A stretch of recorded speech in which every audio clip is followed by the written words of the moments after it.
3 দিনে অলৌকিক পরিবর্তন। শুধু এই আয়াতটি পাঠ করুন।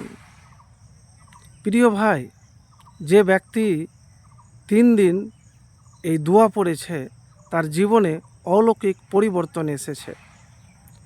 আমি এমন একটি দোয়ার কথা বলবো, আপনি অনেক ঋণে আছেন, অনেক বড় বিপদে আছেন, বিপদ আপনার জীবন থেকে দূর হয় না, তো এই আয়াত এবং এটি দোয়াও বলা হয়।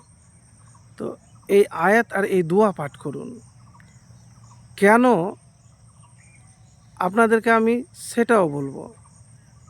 প্রিয় ভাই, মানুষ যখন বিপদে পড়ে যায় তখন তার হঠাৎ করে মাথাতে কোনো কাজ করে না। তো সে সময়তে আপনি কি কাজ করবেন জানেন? আল্লাহর শুকরিয়া আদায় করবেন, মাথাটাকে ঠান্ডা রাখবেন। আর যে দুয়ার কথা বলবো সবসময় 24 ঘন্টা হতে পারে। দেখেন, দুয়ার কবুলের মালিক হলো আল্লাহ, আর ওটা আল্লাহর কাছেই আপনাকে চাইতে হবে এবং আপনাকে আশা ভরসা রেখে এ আমল করতে হবে। লা ইলাহা ইল্লা আনতা সুবহানাকা ইন্নী কুনতু মিনাজ জালিমিন। অর্থ হলো, আপনি ছাড়া কোনো ইলাহ নেই, আপনি পবিত্র, নিশ্চয় আমি জালেমদের অন্তর্ভুক্ত। এটি হযরত ইউনূস আলাইহিস সালাম মাছের পেটে থাকাকালীন এই দোয়া পড়েছিলেন। আল্লাহ তাআলা তার দোয়া কবুল করেছিলেন। তার এই দোয়াটি বিপদ ও দুশ্চিন্তা মুক্তি লাভের জন্য পড়া হয়। হযরত ইউনূস আলাইহিস সালামের এই দোয়া পাঠ তিনি করেছিলেন, মাছের পেট থেকে মুক্তি পেয়েছিলেন, যা সূরা ইউনূসে উল্লেখ আছে। এটি আল্লাহর একত্ববাদ এবং নিজের ভুলের স্বীকারোক্তি করার একটি দোয়া। দুঃখ, কষ্ট, বিপদ থেকে মুক্তি লাভের জন্য এই দোয়া পাঠ করা হয়। এটি যে কোনো সময় পাঠ করা যেতে পারে, তবে বিশেষত যখন কঠিন পরিস্থিতিতে আপনি পড়বেন বা অনুতপ্ত হন, এই দোয়া পাঠ করে আল্লাহর কাছে ক্ষমা এবং রহমত প্রার্থনা করা যায়। তো প্রিয় ভাই, আমি আপনাদেরকে যে কথাগুলি বললাম আমার কোনো ব্যক্তিগত নয়। আপনার জীবনে অলৌকিক পরিবর্তন আনতে গেলে এই আমল আপনাকে করতে হবে। কিভাবে করবেন? পবিত্র অবস্থায় আপনাকে পাঠ করতে হবে।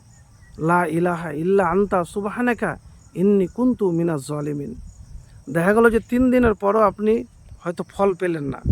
আপনি এটা মনে মনে ভাববেন না যে আমি তো করলাম, শুনলাম 3 দিন করলাম তার হলো না। এটা ভাববেন যে হয়তো আমি ওইরকমভাবে চাইতেই পারিনি, আমি যেরকম দরকার ছিল সেই রকম আন্তরিকতার সাথে আমি চাইতেই পারিনি। আর হতাশ হবেন না, আমল করেই যাবেন, দোয়া করেই যাবেন। যদি নিখুঁত বিশ্বাস আপনার থাকে তাহলে ইনশাআল্লাহ আপনি বিপদ থেকে মুক্তি পাবেনই পাবেন। আপনি ঋণের যন্ত্রণাতে আছেন, দুরূদ শরীফ কিন্তু আগে পড়বেন আর এই দোয়াটি পড়বেন। তো ঋণের ব্যাপারেও আপনি পড়তে পারেন, কোনো আশা দেখতে পাচ্ছেন না, হয়তো ব্যবসা করতে গিয়ে লস খেয়ে দিয়েছেন, তো আপনি এই দোয়া তখন পাঠ করতে পারেন। তো প্রিয় ভাই, এতটুকুন আপনাকে বলবো, জীবনে